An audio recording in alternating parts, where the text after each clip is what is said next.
महाराज। राधे राधे महाराज जी, आपके चरणों में कोटि कोटि प्रणाम। महाराज जी, भौतिक जगत को लेकर मेरे कई सपने हैं, लेकिन मैं उन्हें भगवत मार्ग पर चलते हुए ईमानदारी और अच्छे कर्म व अच्छा आचरण करते हुए पूरा करना चाहती हूँ। लेकिन मुझे कैसे पता चले कि मेरे प्रयास काफी हैं या नहीं? जैसे दो कामनाएं हैं तो लगता है ये दो पूर्ण हो जाए, मैं निहाल हो जाऊंगी तो चार मिलेंगी। जब दो पे कदम रख दोगी तो चार आपको खड़ी मिलेंगी। ये चार बातें संभल जाए फिर मैं शांत हो, आठ मिलेंगी। ये माया है। आज तक कोई ऐसे नहीं कह सकता कि मैं पूर्ण हो गया। वो वही कह सकता है जो भगवान को प्राप्त हो गया है।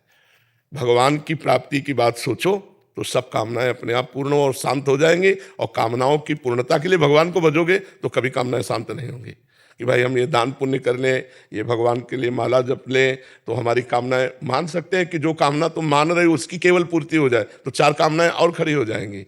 बिन संतोष न काम न साही और अछत काम सुख सपने नाही। जब तक संतोष रूपी बात नहीं आती तब तक कामनाएं शांत नहीं होती। संतोष जथा लाभ जैसी परिस्थिति है, बड़ी कृपा भगवान की है। हे भगवान, मैं एक बात मांग रही हूँ कि कभी मैं आपको भूलूं नहीं।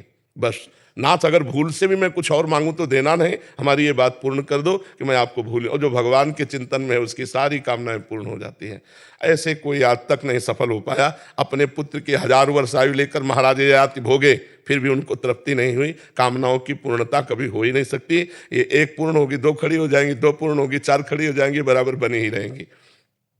आज तक कोई नहीं कहा कि हमने एक मांगा था भगवान ने दे दिया, अब हमें नहीं चाहिए।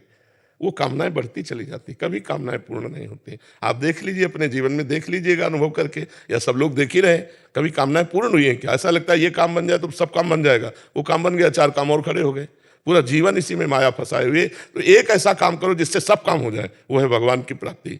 भगवान को प्राप्त कर लेने के बाद कोई काम बाकी नहीं रहता। भगवान को जान लेने के बाद कोई जानकारी बाकी नहीं रहती। भगवान को प्राप्त करने के बाद कोई लाभ प्राप्त करना बाकी नहीं रहता, सब प्राप्त हो जाता है।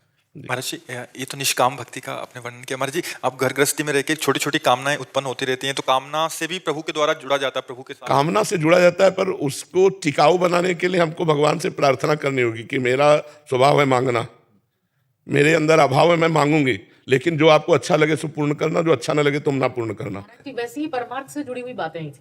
वो प्रश्न शायद लिखने में वो हो गया है। अच्छा। लेकिन परमार्थ से जुड़ी हुई चीजें ही हैं जी, जैसे मतलब सेवा भाव से ही है। जैसे ऐसा हो सकता है कि बहुत धन कमाऊं तो दान पुण्य करूं, या मैं भी ऐसा परमार्थ से ही जुड़ा। नहीं तो अगर बहुत धन कमाने में अधर्म आचरण हो गया तो परमार्थ कैसे बने? इसलिए लिखा है कि अच्छा आचरण करते हुए, वही आशीर्वाद लेना है कि अच्छा आचरण करते हुए एकांतिक सुन रही हो 1 साल से, उसके बाद ही ये भावनाएं बदली। हाँ, बहुत सुंदर, तब तो ठीक है।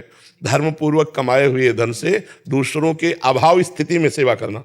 कोई भूखा है, कोई सर्दी से पीड़ित है, कोई बीमार से शरीर युक्त है, तो हम उसकी सेवा करें, ये तो उत्तम बात है, ये बात ठीक है। और ये कामनाएं भगवान जरूर पूर्ण करते हैं, क्योंकि आप परोपकार की भावना है ना, तो परोपकार की भावना भगवान जल्दी सुन लेते हैं। स्वार्थ की भावना और परोपकार की भावना में बड़ा अंतर है। तो परोपकार की भावना में बढ़िया है, उत्तम बात है। नाम जप करो और धर्म पूर्वक धन कमाओ और दूसरों का उपकार करो, अच्छी बात है। महाराज जी, लेकिन नाम जप उतना नहीं हो पाता। आपका राधा रानी का स्मरण हर समय रहता है, और भजन किसे कहते हैं? स्मरण होना ही तो भजन है।